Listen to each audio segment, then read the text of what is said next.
I like to read from the book of Revelation chapter 3 and verse number 20. It simply says, "Behold, I stand at the door and I knock. If any man will hear my voice and open up the door, I will come in and I will sup with that man."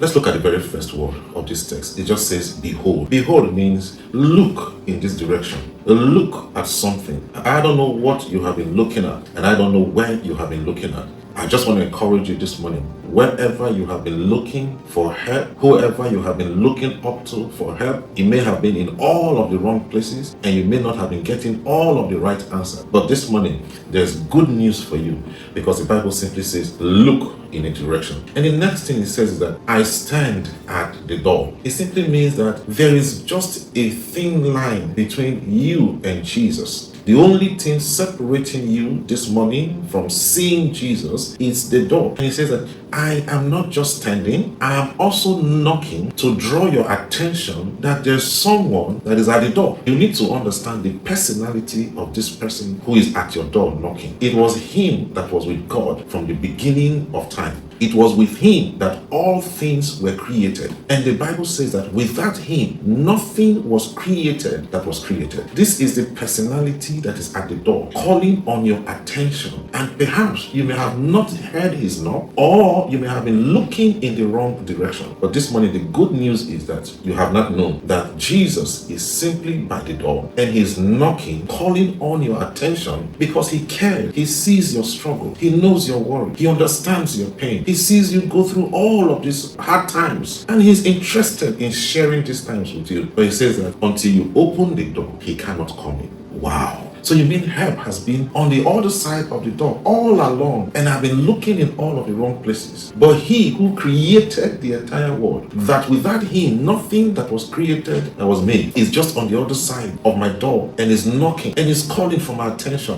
What a beautiful news this is. Simply open the door and let this Prince of Glory come.